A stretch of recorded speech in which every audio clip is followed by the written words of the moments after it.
نبی کریم صلی اللہ علیہ وسلم نے فرمایا، اللہ تعالیٰ نے کوئی بیماری ایسی نہیں بنائی جس کا علاج پیدا نہ کیا ہو۔ کچھ چیزوں میں یقینی شفا ہے، جن میں نمبر 1 شہد ہے، ہنی۔ ابو سعید رضی اللہ عنہ سے روایت ہے کہ ایک آدمی نبی صلی اللہ علیہ وسلم کی خدمت میں حاضر ہوئے اور عرض کیا کہ میرا بھائی پیٹ کی تکلیف میں مبتلا ہے۔ آپ نے فرمایا اسے شہد پلاؤ۔ پھر دوسری مرتبہ وہی صحابی حاضر ہوئے، آپ نے اسے اس مرتبہ بھی شہد پلانے کے لیے کہا۔ وہ تیسری بار آیا اور عرض کیا کہ میں نے عمل کیا ہے لیکن شفا نہیں ہوئی۔ آپ نے فرمایا اللہ تعالیٰ سچا ہے اور تمہارے بھائی کا پیٹ جھوٹا ہے، اسے پھر شہد پلاؤ۔ چنانچہ انہوں نے پھر شہد پلایا تو اسے تندرستی ہو گئی۔ کیونکہ قرآن مجید میں آتا ہے نا کہ شہد کے بارے میں کہ وہ شفا ہے، فیہ شفاء للناس۔ کلونجی میں شفا ہے۔ نبی صلی اللہ علیہ وسلم نے فرمایا سیاہ دانوں میں ہر بیماری سے شفا ہے سوائے موت کے۔ عجوہ کھجور، رسول اللہ صلی اللہ علیہ وسلم نے فرمایا عجوہ جنت کے پھلوں میں سے اور اس میں زہر سے شفا۔ یعنی اگر آپ سمجھتے کہ آپ کے جسم میں آپ کو بلڈ پوائزنس ہو گیا ہے یا ویسے آپ کے اندر بہت ٹاکسنز ہو گئے ہیں تو اس صورت میں بھی آپ اس سے فائدہ اٹھا سکتے ہیں۔ نبی صلی اللہ علیہ وسلم نے فرمایا جو شخص روزانہ چند عجوہ کھجوریں کھا لیا کرے اسے اس دن رات تک زہر اور جادو نقصان نہیں پہنچا سکیں گے۔ بعض جگہ 7 کھجوروں کا ذکر ہے اور بعض اس میں چند دانوں کا ذکر ہے۔ تو اگر افورڈ کر سکے تو ایک دانہ ہی روز کھا لیں، 3 کھا لیں، 5 کھا لیں، 7 کھا لیں۔ لیکن یہ ہے کہ ایسے شخص کو اگر کوئی زہر بھی دے یا اس کو کوئی جادو کی کوشش کرے تو اثر نہیں ہوگا۔ اسی طرح برنی کھجور کی قسم ہے۔ رسول اللہ صلی اللہ علیہ وسلم نے فرمایا سب سے بہترین کھجور برنی ہے، وہ بیماری کو دور کرتی ہے اور خود اس میں کوئی بیماری نہیں ہے، یعنی شفا کا ذریعہ ہے۔ پھر زمزم۔ ابو جمرہ کہتے ہیں کہ میں ابن عباس رضی اللہ عنہ سے لوگوں کے بے قابو ہجوم کو دور رکھتا تھا۔ ابن عباس ایک اسکالر تھے، مفسر قرآن، تو لوگ ہجوم کر دیتے تھے ان پر، لیکن کچھ عرصہ نہ جا سکا۔ بعد میں جب حاضر ہوا تو ابن عباس نے مجھ سے اتنے دن نہ آنے کی وجہ پوچھی۔ میں نے عرض کیا کہ مجھے بخار ہو گیا تھا۔ ابن عباس کہنے لگے کہ رسول اللہ صلی اللہ علیہ وسلم نے فرمایا بخار جہنم کی گرمی کے اثر سے ہوتا ہے، اس لیے اسے آب زمزم سے ٹھنڈا کیا کرو۔ یعنی بخار کے مریض کو آب زمزم پلائیں بھی، ماتھے پہ پٹیاں بھی کریں، چھڑکاؤ بھی کریں، کسی بھی طریقے سے اس کو ٹھنڈا کریں زمزم کے ساتھ۔ پھر پانی سے علاج۔ نبی صلی اللہ علیہ وسلم نے فرمایا جب کسی کو بخار ہو جائے تو 3 رات سحری کے وقت اس پر ٹھنڈا پانی بہایا جائے، یعنی صبح ارلی مارننگ۔ اب یہ وقت آپ نے خود مقرر کیا ہے، اس لیے اس وقت کی پابندی کرنا مسنون طریقہ ہوگا۔ بعض اوقات لوگ خود سے خود ایسی چیزیں اپنے لیے لازم کر لیتے ہیں، وہ ٹھیک نہیں۔ پھر ہے گائے کا دودھ۔ عبداللہ سے روایت ہے کہ رسول اللہ صلی اللہ علیہ وسلم نے فرمایا اللہ تعالیٰ نے بڑھاپے کے علاوہ ہر بیماری کا علاج نازل کیا ہے۔ گائے کا دودھ لازمی طور پر استعمال کیا کرو کیونکہ یہ ہر قسم کا درخت چرتی ہے، یعنی جو جانور مختلف درخت چرتے ہیں پھر ان کے دودھ کے اندر اس کا اثر آ جاتا ہے، وہ ایک طرح سے ان کے دودھ میں بہت ساری میڈیسنز خود بخود شامل ہو جاتی ہیں۔ حجامہ کے ذریعے علاج۔ ابن عباس بیان کرتے ہیں نبی صلی اللہ علیہ وسلم نے فرمایا بہترین دن جس میں تمہیں سینگی لگوانی چاہیے وہ چاند کا 17واں، 19واں اور 21واں دن ہے۔ معراج کی رات فرشتوں کے جس گروہ کے پاس سے بھی میں گزرا اس نے یہی کہا اے محمد صلی اللہ علیہ وسلم سینگی لگوانے کا اہتمام ضرور کرنا، یعنی حجامہ ضرور کروانا۔ فرشتوں کی ہر جماعت نے آپ کو یہی مشورہ دیا۔ انس رضی اللہ عنہ کہتے ہیں کہ رسول اللہ صلی اللہ علیہ وسلم نے فرمایا جب تم میں سے کسی کا خون بھڑکنے لگے، یعنی بلڈ پریشر ہو جائے، بی پی ہائی ہو جائے، تو وہ سینگی لگوائے، کیونکہ خون کے جوش مارنے سے آدمی کی موت واقع ہو سکتی ہے۔ یعنی بعض اوقات بی پی کے ہائی ہونے سے انسان مر سکتا ہے۔ پھر کھمبی کے پانی میں شفا ہے۔ کھمبی جو من کی ایک قسم ہے جس کو یہ کہتے ہیں مشروم، اور اس کا پانی آنکھ کی دوا ہے۔ عود ہندی میں شفا ہے۔ ام قیس سے مروی ہے کہ میں اپنے ایک لڑکے کو لے کر حضور صلی اللہ علیہ وسلم کی خدمت میں حاضر ہوئی۔ میں نے اس کی ناک میں بتی ڈالی تھی، اس کا حلق دبایا تھا، چونکہ اس کو گلے کی بیماری ہو گئی تھی. آپ نے فرمایا تم اپنے بچوں کو انگلی سے حلق دبا کر کیوں تکلیف دیتی ہو؟ یہ عود ہندی لو، اس میں 7 بیماریوں کی شفا ہے. ان میں سے ایک ذات الجنب، پسلی کا برم یعنی کہ نمونیا. اگر حلق کی بیماری ہو تو اس کو ناک میں ڈالو، اگر ذات الجنب ہو تو حلق میں ڈالو. یعنی بعض چیزیں ناک کے راستے بھی ٹپکائی جا سکتی، بعض گلے میں ڈالی جا سکتی. جنگلی بکری کے گوشت میں شفا، ہنٹنگ کا جو گوشت ہے نا.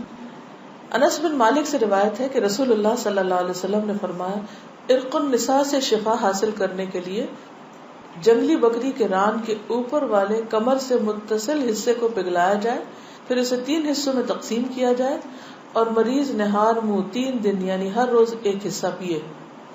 یعنی اس کو سوپ بنایا جائے، پگھلایا جیسے مراد یہ کہ اس کو بالکل اس کو ملیدہ بنا لیا جائے. کون سے حصے کو؟ ران کے اوپر کے حصے کو. تلبینہ. عائشہ رضی اللہ تعالی عنہا بیمار کے لیے اور میت کے سوگواروں کے لیے تلبینہ پکانے کا حکم دیتی تھی اور فرماتی تھی کہ میں نے رسول اللہ صلی اللہ علیہ وسلم سے سنا ہے کہ تلبینہ مریض کے دل کو سکون پہنچاتا ہے اور غم کو دور کرتا ہے. مہندی. سلمہ ام رافع جو رسول اللہ صلی اللہ علیہ وسلم کی آزاد کردہ باندی ہیں فرماتی ہیں کہ نبی صلی اللہ علیہ وسلم کو زخم ہوتا یا کانٹا چبھتا تو آپ اس جگہ مہندی لگاتے. اور آخری بات یہ کہ پرہیز علاج سے بہتر ہے. ام المنذر بنت قیس انصاریہ کہتی ہیں کہ رسول اللہ صلی اللہ علیہ وسلم میرے پاس آئے. آپ کے ساتھ علی رضی اللہ عنہ بھی تھے جو ابھی ابھی بیماری سے صحت یاب ہوئے تھے. کچھ نیم پختہ کھجوریں جو پک گئی تھی لٹکی ہوئی تھی. رسول اللہ صلی اللہ علیہ وسلم نے ان کو کھانا شروع کر دیا اور علی بھی کھانے کے لیے کھڑے ہوئے، لیکن رسول اللہ صلی اللہ علیہ وسلم نے یہ کہہ کر منع فرمانا شروع کر دیا کہ رک جاؤ کیونکہ ابھی تک بیماری کی کمزوری باقی ہے. سو وہ رک گئے. میں نے جو اور چکندر کا ایک کھانا تیار کیا اور آپ کے پاس لے کر آئی. رسول اللہ صلی اللہ علیہ وسلم نے فرمایا علی یہ کھاؤ، یہ تمہارے لیے زیادہ مفید ہے. یعنی بیمار کو کچھ چیزیں کھانی چاہیے اور کچھ نہیں کھانی چاہیے. تو اس لیے حکم کیا ہے کہ علاج کرتے رہو. اللہ نے کوئی بیماری ایسی نہیں رکھی جس کا علاج نہ رکھا ہو سوائے موت اور بڑھاپے کے. اسی طرح معالج کو دکھانا چاہیے. جابر بن عبداللہ سے روایت ہے کہ رسول اللہ صلی اللہ علیہ وسلم ایک بیمار کی تیمارداری کے لیے تشریف لے گئے اور فرمایا تم لوگ اس کے لیے کوئی طبیب کیوں نہیں بلاتے؟ انہوں نے کہا اللہ کے رسول صلی اللہ علیہ وسلم آپ بھی ہم کو ہی حکم دیں گے، یعنی آپ بھی کہتے ہیں کہ ہم طبیب کو بلائیں. آپ نے فرمایا اللہ تعالیٰ نے جو بیماری اتاری ہے اس کی دوا بھی نازل کی. تو طبیب یا معالج کو دکھانے کا حکم کیوں ہے؟ اس لیے کہ وہ صاحب علم ہے، صاحب تجربہ ہے، اس کے پاس ایکسپیرینس ہے. تو جب انسان کو کسی بھی چیز کے بارے میں علم نہ ہو تو حکم کیا ہے قرآن کا؟ فَاسْأَلُوا أَهْلَ الذِّكْرِ إِن كُنتُمْ لَا تَعْلَمُونَ. جاننے والوں سے پوچھو اگر تم نہیں جانتے، چاہے کوئی دنیاوی مسئلہ ہو یا کوئی دینی مسئلہ ہو. پہلا کیا ہے؟ توکل، اللہ پہ بھروسہ کہ شفا مجھے دے گا تو وہی دے گا. اور جو بھی کچھ کرے اس میں یہ نہ سمجھے کہ اس چیز کے اندر کوئی چیز ہے، وہ اللہ ہی نے ڈالی اس وقت. دوسری چیز ہے دعا کرنا، دعاؤں سے علاج. تیسری چیز صدقہ کرنا. کوئی بیماری آئے تو صدقہ کیا جائے. ہمارے عام طور پر کالے بکرے کا صدقہ کیا جاتا ہے، تو اس کے لیے ضروری نہیں آپ چاہے بکرے کا کریں، چاہے مرغی کا کریں، چاہے کسی چڑیا کا کریں، چاہے کوئی بھی صدقہ کریں، چاہے کھانے کی چیز کا کریں یا کوئی کپڑے کا یا کسی بھی شکل میں. حضرت حسن بصری سے روایت ہے کہ رسول اللہ صلی اللہ علیہ وسلم نے فرمایا داؤ مرضاکم بالصدقہ، اپنے مریضوں کا علاج صدقہ کے ذریعے کیا کرو. یعنی آپ کو کوئی تکلیف ہوئی فوراً جا کے صدقہ نکال دیں. تیسری چیز کتاب اللہ سے علاج، یعنی قرآن مجید شفا ہے. اور یہ کہاں سے پتہ چلتا ہے؟ خود قرآن مجید سے ہی پتہ چلتا ہے. وَنُنَزِّلُ مِنَ الْقُرْآنِ مَا هُوَ شِفَاءٌ وَرَحْمَةٌ لِّلْمُؤْمِنِينَ وَلَا يَزِيدُ الظَّالِمِينَ إِلَّا خَسَارًا. اور ہم قرآن میں جو کچھ نازل کرتے ہیں وہ مومنوں کے لیے تو شفا ہے اور رحمت ہے، مگر ظالموں کے خسارے میں ہی اضافہ کرتا ہے. تو قرآن مجید میں جو کچھ ہے وہ سارے کا سارا شفا ہے. لیکن یہ جو کسی پہ خود سے پابندی خود ساختہ لگا دینی ہے نا کہ 300 بار پڑھو یا 1000 بار پڑھو یا رات کے وقت پڑھو یا صبح کے وقت پڑھو یا عشاء کے بعد پڑھو، وہ بعض اوقات لوگوں کو بلا وجہ کی مشقت میں مبتلا کرنا ہوتا ہے. اور نبی صلی اللہ علیہ وسلم کی سنت سے اس کا کوئی ثبوت نہیں کہ آپ نے صحابہ کو کوئی خاص نمبر بتایا ہو اور یہ کہا ہو کہ یہ اس وقت میں بیٹھ کے پڑھو یا اندھیرا کر کے پڑھو یا پانی کے کنارے پہ جا کے بیٹھ کے پڑھو. یہ پھر خود ساختہ پابندیاں ہو جاتی ہیں اور لوگ بھی ڈرنے لگتے ہیں کہ اگر یہ 41 دن نہ پڑی یہ چیز تو کام نہیں ہونے کا. نہیں، اللہ تعالیٰ تو ایک دفعہ سے بھی سنتے ہیں. لا الہ الا انت سبحانک انی کنت من الظالمین. اصل چیز ہے کہ اخلاص اور شوق کے ساتھ انسان پڑھے. صرف اس کو ایک رٹو طوطے کی طرح رٹتے رہتے ہیں، پڑھتے رہتے ہیں، نہ کوئی یقین ہوتا ہے، نہ کوئی روح ہوتی ہے اور نہ ہی کوئی سمجھ ہوتی ہے کہ کیا پڑھ رہے ہیں. تو یہ ٹھیک نہیں. اسی طرح غیر شرعی علاج سے بھی پرہیز کرنا چاہیے.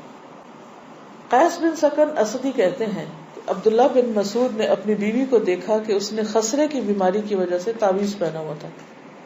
خسرہ کی بیماری معلوم ہے، سارے جسم کے اوپر وہ دانے آ جاتے ہیں. آپ نے اسے سختی سے کاٹا اور کہا کہ عبداللہ کی آل شرک سے بیزار ہے. ہم نے رسول اللہ صلی اللہ علیہ وسلم سے یہ بات بھی یاد کی ہے کہ بلا شبہ جھاڑ پھونک، تعویذ اور محبت کا جادو شرک ہے. یعنی کسی کو مسخر کرنے کے لیے جادو کرنا، کوئی ایسے ٹوٹکے کرنا، وہ بھی شرک میں آتا ہے. یعنی بعض خواتین ہوتی ہیں نا، وہ اپنے شوہر کا دل جیتنے کے لیے بابوں کے پاس چلی جاتی ہیں، وہاں سے کچھ عملیات کرواتی ہیں، تو یہ شرک میں آ جاتا ہے. اسی طرح کوئی چیز باندھ کے اسے گلے میں لٹکا لینا، یہ بھی درست نہیں. اس کو پڑھنا چاہیے. اور شرک یا دم جو ہے یہ سب کچھ پھر شرک میں شامل ہو جاتا ہے. اسی طرح حرام ادویات بھی منع ہے. نبی صلی اللہ علیہ وسلم نے حرام ادویات کے استعمال سے منع فرمایا ہے. ابو ہریرہ سے روایت ہے، سنن نبی داؤد. آپ نے فرمایا جس نے حرام چیز کے ساتھ علاج کیا اللہ تعالیٰ اس کے لیے اس میں شفا نہیں رکھے گا. یعنی حرام شفا نہیں دیتا، وہ مزید کسی بیماری کو بڑھانے کا ذریعہ بن جاتا ہے. آج کل آپ دیکھیں کہ کتنا زیادہ سائیڈ ایفیکٹس کے بارے میں آپ سنتے ہیں. تو بعض اوقات ایسی دوائیاں جو ایک مرض کو بظاہر کیور کرتی ہیں، وہ اپنے ٹاکسنز اور جگہوں پر اتنے زیادہ پیدا کر دیتی ہیں کہ جس سے ایک مرض جاتا ہے تو ایک اور نکل آتا ہے، وہ مکمل شفا نہیں ہوتی. الکوہل سے علاج کرنا منع ہے. بعض لوگ کھانسی وانسی میں وہ دیتے ہیں نا برانڈی، اور کہتے ہیں بس ایک چمچہ بچے کو پلا دو تو ٹھیک ہو جائے گا. چاہے اس سے وہ ٹھیک ہو بظاہر، لیکن وہ مزید مرض پیدا کرنے والی، وہ شفا کا ذریعہ نہیں بلکہ بیماری. نبی صلی اللہ علیہ وسلم نے جو فرمایا کہ 3 چیزوں میں شفا ہے، اس میں ایک شربت اصل، شہد پینا، اور دوسرا شرطت محجم، یعنی اس کے کٹ میں وہ جو حجامہ والا کٹ لگاتا ہے، اور تیسرا داغنا. تو میں تمہیں داغنے سے منع کرتا ہوں. 2 طریقے ٹھیک ہے، شربت اصل ٹھیک ہے، شرطت محجم ٹھیک ہے، لیکن داغنا ٹھیک نہیں.